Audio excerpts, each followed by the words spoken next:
اعوذ باللہ من الشیطان الرجیم بسم اللہ الرحمن الرحیم ہا انتم اولائی تحبونہم ولا يحبونکم وتؤمنون بالکتاب کلہ وَإِذَا لَقُوكُمْ قَالُوا آمَنَّا وَإِذَا خَلَوْا عَضُّوا عَلَيْكُمُ الْأَنَامِلَ مِنَ الْغَيْظِ قُلْ مُوتُوا بِغَيْظِكُمْ إِنَّ اللَّهَ عَلِيمٌ بِذَاتِ الصُّدُورِ إِن تَمْسَسْكُمْ حَسَنَةٌ تَسُؤْهُمْ وَإِن تُصِبْكُمْ سَيِّئَةٌ يَفْرَحُوا بِهَا وَإِن تَصْبِرُوا وَتَتَّقُوا لَا يَضُرُّكُمْ كَيْدُهُمْ شَيْئًا إِنَّ اللَّهَ بِمَا يَعْمَلُونَ مُحِيطٌ صدق اللہ العظیم۔ گزشتہ آیات میں یہ بات بتائی گئی تھی کہ کافر جو ہے وہ اپنے معاملات میں، اپنے مشن میں بڑا پختہ ہوتا ہے اور یہ لوگ بڑے سخت ہوتے ہیں، لیکن الحمدللہ مسلمان بھی جنہیں اللہ نے ایمان کی توفیق عطا فرمائی ہے وہ بھی پختہ مسلمان ہیں۔ ان بیچاروں کے جسم سے گوشت نوچا جاتا ہے، ان کی رگیں کاٹی جاتی ہیں، لیکن ایمان نہیں چھوڑتے، اپنے مشن سے پیچھے نہیں ہٹتے۔ اس وقت جو لوگ ہندوؤں کے ہاں قید ہیں یا عیسائیوں کے ہاں جو مسلمان قید ہیں، ذرا ان کے حالات معلوم کرو تو پتہ چلے کہ کس قسم کے ان پر مظالم کیے جاتے ہیں، کیا سختیاں ان پر کی جاتی ہیں، کتنا ظلم ہو رہا ہے، عورتوں پر کتنا ظلم ہو رہا ہے۔ ڈاکٹر عافیہ صدیقی کی مثال ہمارے سامنے، لیکن ہماری حکومت مظلوموں کی نصرت کے بجائے کافروں سے صلح کی اپیلیں کرتی پھر رہی ہے۔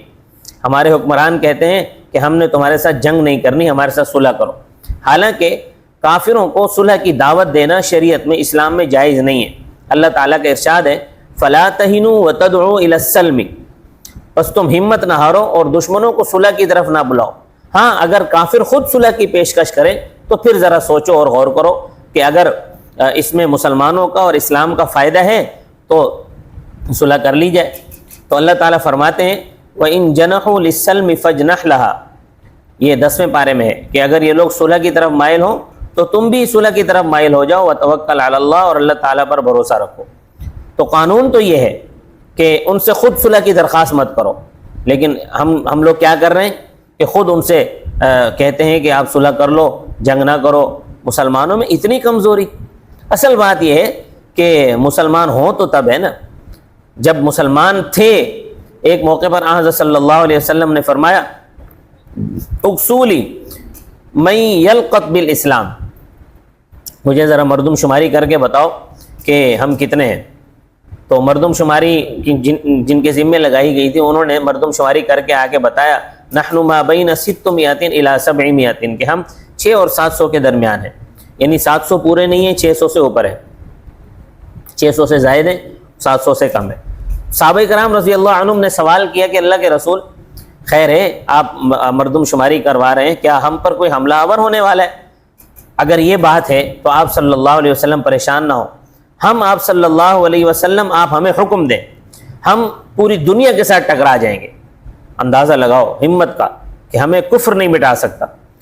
اس وقت پاکستان کی آبادی 25 کروڑ ہے اور کافروں سے ڈرتے ہیں، صلح کی پیشکشیں کرتے ہیں، اور ہم کہتے ہیں کہ ہم نے جنگ نہیں کرنی۔ کیا اس طرح وہ تمہیں چھوڑ دیں گے؟ تمہارے ساتھ جنگ نہیں کریں گے۔ ان کی افرادی قوت اور اسلحہ ہمارے مقابلے میں بہت زیادہ ہے، ان کے مقابلے میں ہماری حقیقت کچھ بھی نہیں ہے، ہمارے پاس اتنا کچھ بھی نہیں ہے۔ وہ 1.5 ارب ہیں، 1 ارب سے کچھ زیادہ ہیں، 1 ارب کچھ کروڑ ہے، اور ہم 25 کروڑ ہیں۔ گویا ہم سے ان کی فوج بھی 6 گنا زیادہ ہے، اور یہی نسبت ہے کہ اسلحے کے ظاہری اسباب کو اگر دیکھا جائے تو بچاؤ کی کوئی صورت نظر نہیں آتی۔ بچاؤ کی اگر کوئی صورت ہے تو وہ ایمان اور عمل ہے۔ ایمان بڑی قوت ہے اور عمل بڑی طاقت ہے، اس کا کوئی مقابلہ نہیں کر سکتا۔ کاش کہ یہ بات ہمارے حکمرانوں کو سمجھ میں آ جائے، جو انڈیا سے دوستی کی پینگیں بڑھانے کی کوشش کرتے ہیں، اللہ کرے ان کو سمجھ میں آ جائے۔ کافروں سے دوستی ختم کر کے اپنا ایمان اور عمل پختہ کرو۔ تو کافروں سے دوستی جائز نہیں ہے۔ رب تعالیٰ فرماتے ہیں ہاں انتم اولائی، خبردار اے مومنو تم یہ ہو، تحبونہم، ان کے ساتھ محبت کرتے ہو، ولا یحبونکم، اور وہ تمہارے ساتھ محبت نہیں کرتے، وَتُؤْمِنُونَ بِالْكِتَابِ كُلِّهِ، تم ایمان رکھتے ہو سب کتابوں پر، یعنی تورات پر، زبور پر، انجیل پر، اور جتنے بھی صحیفے اللہ نے نازل فرمائے ان سب پر تم ایمان لاتے ہو، اور وہ لوگ آخری اور حتمی کتاب کو نہیں مانتے۔ اسی طرح تم سارے پیغمبروں کو مانتے ہو اور وہ لوگ حضرت محمد رسول اللہ صلی اللہ علیہ وسلم کو نہیں مانتے۔ تو غیرت تو برابر کی ہونی چاہیے نا، کہ وہ اتنے بخیل ہوں کہ تمہارے پیغمبر کو نہ مانیں، تمہارے پیغمبر پر ایمان لانے کے لیے تیار نہ ہو، اور تم اتنے سخی ہو کہ ان سے محبت کرنے لگ جاؤ۔ اور ان کا حال کیا ہے؟ ان کا حال یہ ہے وَإِذَا لَقُوكُمْ، اور جس وقت وہ تم سے ملتے ہیں، قَالُوا آمَنَّا، تو کہتے ہیں کہ ہم بھی ایمان لائے، وَإِذَا خَلَوْا، اور جس وقت وہ الگ ہوتے ہیں یعنی تنہائی میں جاتے ہیں، عَضُّوا عَلَيْكُمُ الْأَنَامِلَ، کاٹتے ہیں وہ تم پر انگلیوں کے سرے، مِنَ الْغَيْظِ، غصے کی وجہ سے، قُلْ مُوتُوا بِغَيْظِكُمْ، آپ صلی اللہ علیہ وسلم کہہ دیجئے کہ مر جاؤ تم اپنے غصے میں، ان اللہ علیم بذات الصدور، بے شک اللہ تعالیٰ جانتا ہے دلوں کے رازوں کو۔ یہود و منافقوں کا یہ حال ہے، ان تمسسکم حسنۃ تسؤہم، اگر پہنچتی ہے تمہیں راحت تو انہیں بری لگتی ہے، یعنی مسلمانوں کو فتح ہو جائے یا کہیں غنیمت مل جائے تو ان کو بڑی تکلیف ہوتی ہے، یہ بڑے پریشان ہوتے ہیں کہ یہ کیا ہو گیا۔ وَإِن تُصِبْكُمْ سَيِّئَةٌ، اور اگر پہنچتی ہے تمہیں تکلیف، یفرحوا بہا، تو اس پر وہ خوش ہوتے ہیں۔